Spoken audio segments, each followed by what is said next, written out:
The Candyman. On October 31st, 1974, the streets of Pasadena, Texas were filled with trick-or-treaters. It was a cold, misty evening, and Ronald O'Brien wore a raincoat as he walked with his two children, 8-year-old Timothy and 5-year-old Elizabeth, along with his neighbor Jim Bates and Bates's two children. At one house, the children knocked but received no answer. Growing impatient, they ran ahead to the next home while O'Brien lingered behind. When he caught up with the group moments later, he produced 5 giant pixie sticks, claiming the occupant of the dark house had finally answered and given him the expensive treats. Back home that evening, Timothy asked if he could have a piece of candy before bed. His parents agreed, and he chose the pixie sticks. Almost immediately, Timothy complained that it tasted bitter. O'Brien quickly gave his son Kool-Aid to wash away the taste. Within minutes, Timothy began experiencing severe stomach pains. He ran to the bathroom, vomiting and convulsing violently. His father carried him as he went limp, rushing him toward help, but Timothy died in the ambulance. The pixie sticks contained enough potassium cyanide to kill 3 adults. Investigation revealed a horrifying truth. O'Brien was over $100,000 in debt and had held 21 jobs in the past 10 years. Just months before Halloween, he had secretly taken out $10,000 life insurance policies on both children. He had visited chemical supply stores asking about cyanide and lethal dosages. The man at the dark house was working at the airport with over 200 witnesses. O'Brien had hidden the poisoned pixie sticks in his raincoat sleeves. He gave them to his own children and 3 others to make it look random. The jury took 46 minutes to convict him. O'Brien was executed by lethal injection on March 31st, 1984.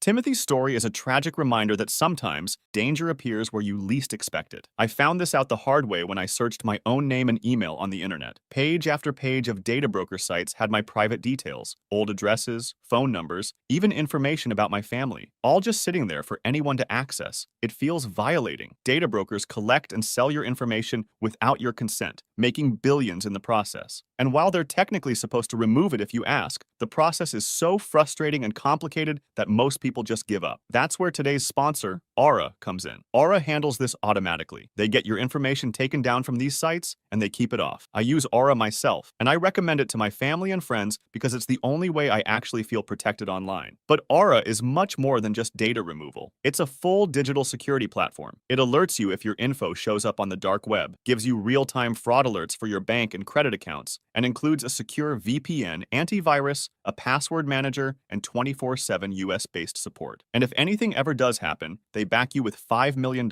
in identity theft insurance. It's honestly infuriating that companies profit by selling our private lives like products. That's why I chose Aura. And you can try it free for 14 days with my link in the description or the pinned comment. In just 2 weeks, you'll see exactly how much of your personal information is being exposed. I wouldn't go online unprotected anymore, and neither should you. Thanks to Aura for sponsoring this video. The Fake Trick-or-Treater. On October 31st, 1957, in Sun Valley, California, Peter Fabiano and his wife Betty had just settled into bed when the doorbell rang. It was after 11 p.m., far too late for trick-or-treaters. Nevertheless, Peter got up and went downstairs to answer the door. Betty heard him say, "It's a little late for this, isn't it?" A voice responded, "No." Then came a pop.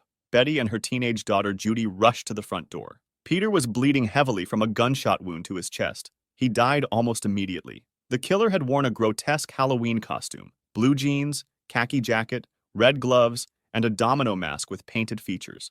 The figure had held up a paper bag concealing a handgun, fired once, then fled to a waiting car. Peter was a successful beauty salon owner and Marine veteran. When police asked Betty about enemies, she named Joan Rabble. Joan had worked at Peter's salon and became close with Betty. When their marriage struggled, Betty moved in with Joan. The relationship became romantic, but Betty eventually returned to Peter, agreeing never to see Joan again. Joan was devastated. She met Goldine Peitzer, a recently divorced medical secretary. Over 4 years of coffee mornings, Joan manipulated Goldine, describing Peter as vile, abusive, and evil. None of it was true. On September 21st, 1957, Goldine purchased a .38 caliber revolver. On Halloween, they dressed in disguises and drove to the Fabiano home, waiting until all lights went out.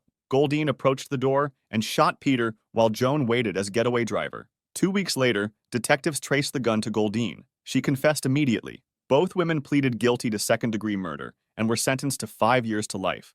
The Wrong Door Incident. On October 17, 1992, 16-year-old Yoshihiro Hattori and his American host brother Webb Haymaker were excited to attend a Halloween party. Yoshi, an exchange student from Japan who had arrived in Baton Rouge, Louisiana just 2 months earlier, dressed in a white tuxedo, imitating John Travolta in Saturday Night Fever. Around 8 p.m., they drove to the neighborhood where the party was being held. Due to similar addresses and Halloween decorations, they mistakenly approached the wrong house. The boys rang the doorbell, but got no response and started walking back to their car. Inside, Bonnie Pear saw them through a side door. Startled by the costumed figures, she locked the door and told her husband, "Rodney, get your gun." Rodney Pierres grabbed a loaded .44 Magnum revolver. When he opened the carport door, he saw the boys returning to their car. He pointed the gun at Yoshi and yelled, "Freeze!" Yoshi, walking back toward the house thinking he'd found the party, didn't understand the command or notice the weapon. Webb saw it and shouted desperately after his friend. Pierres fired a single shot.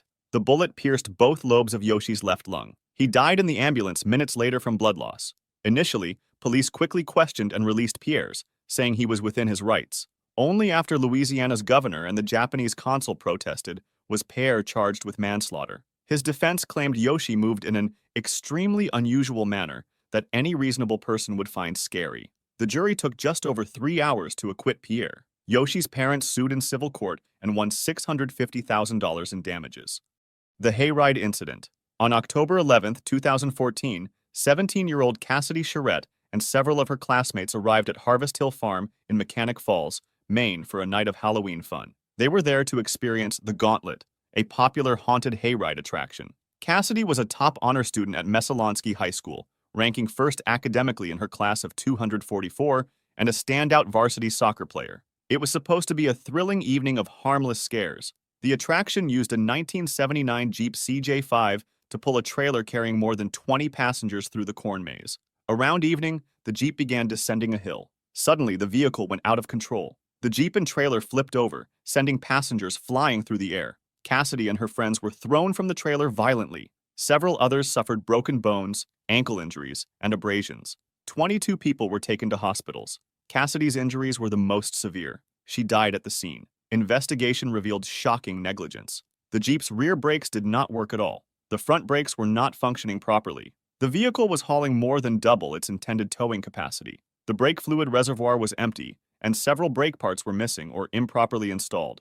Employees had warned farm owner Peter Bolduc that the Jeep's brakes were faulty, telling him he should junk it. Bolduc had ignored the warnings. The vehicles went years without maintenance.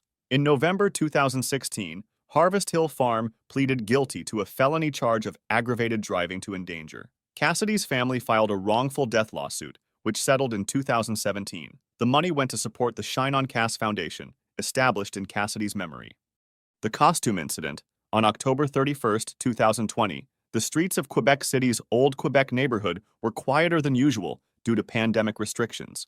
At about 10:30 p.m., residents began reporting a man in medieval costume wandering near the Parliament building. He wore black jogging pants, black leather boots, a short-sleeved kimono, and a black mask. At first, passers-by assumed it was just an elaborate Halloween costume. Then, the screaming started. The man wielded a katana-style Japanese sword with a blade over 76 centimeters long. He attacked victims at random in at least 4 locations, including near the famous Chateau Frontenac Hotel, on du Trésor Street, and on des Remparts Street. Witnesses described chaos as people ran in all directions.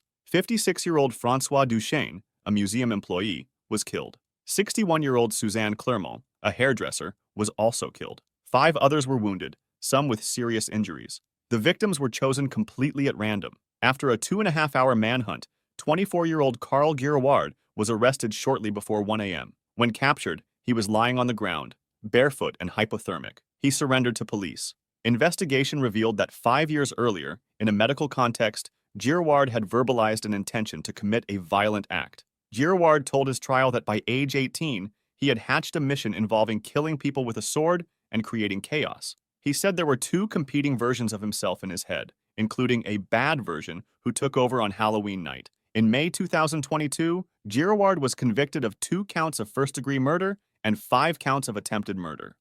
The Egging Murder. On October 31, 1998, 21-year-old Carl Jackson was driving through the Bronx with his girlfriend Darlene and her 9-year-old son Clyde. They were heading to pick up Clyde from a children's party so they could all attend another Halloween celebration together. Jackson had just turned 21 weeks earlier. He was a quiet young man, son of a nurse and a postal worker, who worked as a data entry clerk at Morgan Stanley. As they drove through the neighborhood, suddenly an egg smashed against their car window, then another. A group of teenagers was throwing eggs at passing vehicles. Jackson stopped the car and stepped out to confront them. An argument erupted on the dark street. Voices were raised. Jackson, realizing the situation was escalating, turned and sat back down in the passenger seat. Then 17-year-old Curtis Sterling pulled out a gun. A single shot rang out through the Halloween night, striking Jackson in the head. He died instantly. A young life was snuffed out over nothing, Jackson's father told reporters. But that's what Halloween has gotten into. Jackson's mother, Gloria, said, "I think it took us 2 years to even talk about it. We were just devastated. We never thought that anyone from our family would be murdered, especially on a holiday for something stupid." Between 1984 and 2010, at least 24 people in New York City were seriously wounded or killed in stabbings, shootings, beatings, or accidents sparked by egg-throwing confrontations around Halloween. Curtis Sterling was convicted and sentenced to 20 years in prison. Every Halloween, Carl Jackson's mother sends Sterling a card telling him she's glad he was in prison, though he was released in December 2015. Napa Halloween Incident. On October 31st, 2004, in Napa, California, 3 roommates spent the evening handing out candy to trick-or-treaters at their home on Dorset Street. 26-year-old Leslie Mazzara, a former beauty queen from South Carolina, 26-year-old Adrienne Insogna, a civil engineer, and 27-year-old Lauren Mianza, a volleyball coach, laughed and chatted as they gave out treats. By 11 p.m., the trick-or-treaters had stopped coming. All 3 women went to bed. Leslie and Adrienne slept in upstairs bedrooms.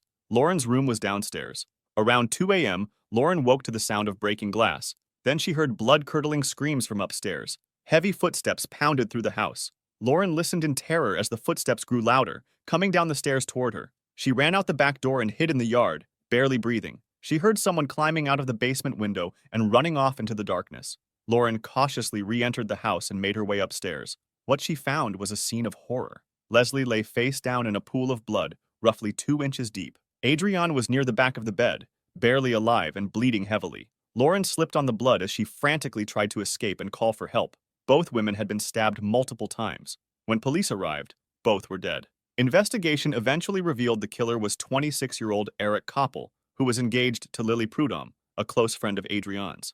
Eric had attended the housewarming party when the women moved in. DNA evidence from the scene linked him to the murders. Eric Koppel was convicted and sentenced to 2 life sentences with no possibility of parole. The Cold Case. On the evening of October 30th, 1975, mischief night, 15-year-old Martha Moxley left her home in the Belle Haven section of Greenwich, Connecticut. It was the night before Halloween, when neighborhood youths would traditionally ring bells and pull pranks like toilet papering houses.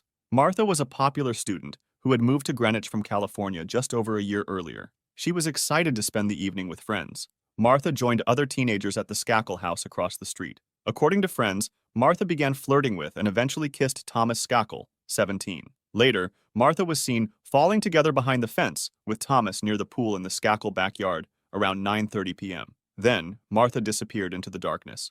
The next morning, October 31st, Halloween Day, Martha's mother became worried when her daughter hadn't come home. A search began. That afternoon, Martha's body was found beneath a tree in her family's backyard. Pieces of a broken 6-iron golf club were found near the body. An autopsy indicated she had been both beaten and stabbed with the club, which was traced back to the Skakel residence. The case attracted worldwide publicity because the Skakel children were nieces and nephews of Ethel Skakel Kennedy, widow of Senator Robert F. Kennedy. For decades, no one was charged. Then, in 2000, Michael Skakel, 15 at the time of the murder, was arrested at age 41. He was convicted in 2002 and sentenced to 20 years to life. However, in 2018, the Connecticut Supreme Court vacated his conviction. On October 30th, 2020, exactly 45 years after Martha's murder, the state announced it would not retry Skakel. The murder remains officially unsolved. Taylor Van Diest. On October 31st, 2011, in Armstrong, British Columbia, 18-year-old Taylor Van Diest left her house dressed as a zombie. She was excited to meet friends for one last Halloween of trick-or-treating before they were too old. Taylor was a 2011 graduate of Pleasant Valley Secondary School, an honor student, standout athlete, and lifelong volunteer who was beloved in her small community. Around 6 p.m., as darkness fell, Taylor began walking along railroad tracks toward her friend's house. It was a short walk she'd made many times before. She texted back and forth with her friend as she walked. The messages were normal, chatting about typical teenage topics. Then, at 6:01 p.m., Taylor sent a text that said she was being creeped or followed. That was the last communication Taylor ever sent.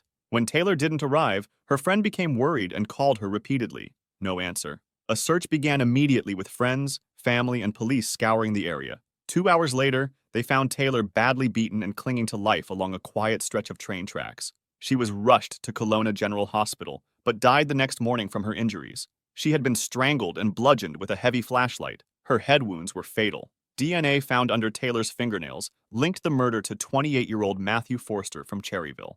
During interrogation, when officers asked, "Do you feel bad for killing Taylor?" Forster said yes. He confessed to hitting Taylor multiple times with a flashlight and leaving her to die. Forster pleaded guilty to second-degree murder in 2018 and was sentenced to life in prison with no chance of parole for 17 years. Taylor and her family had never met Forster before that night. Christopher Jenkins.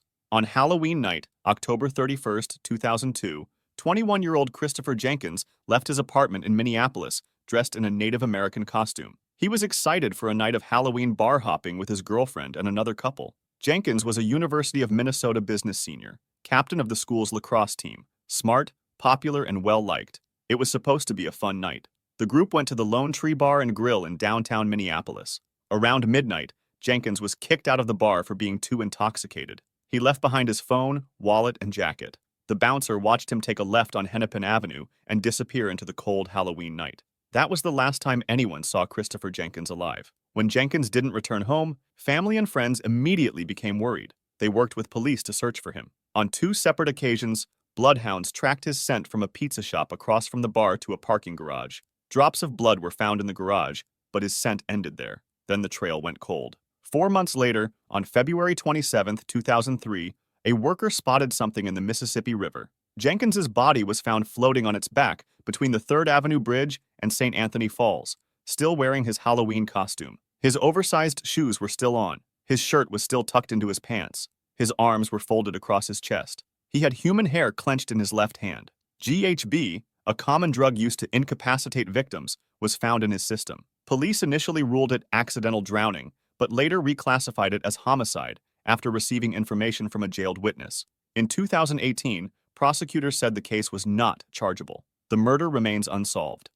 The Zombie Bus Incident. On October 10, 2014, 18-year-old Jeremy McSpadden arrived at the incredible corn maze in Hauser, Idaho, for his first night of work. He was excited and nervous. The attraction featured a Zombie Slayer paintball bus, where patrons would ride through the corn maze on a modified school bus, shooting at workers dressed as zombies with paintball guns mounted outside the windows.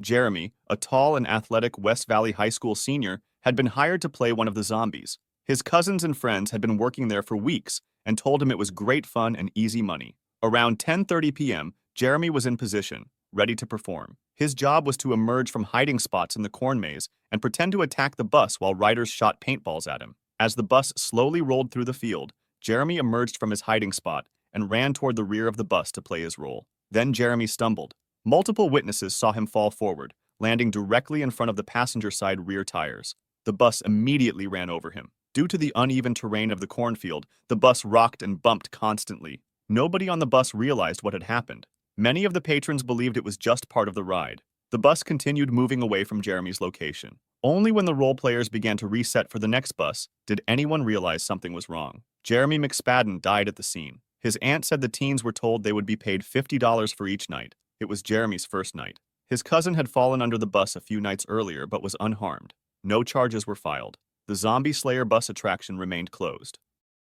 If you'd like to see more stories like this, make sure to subscribe and feel free to drop suggestions for the next video in the comments.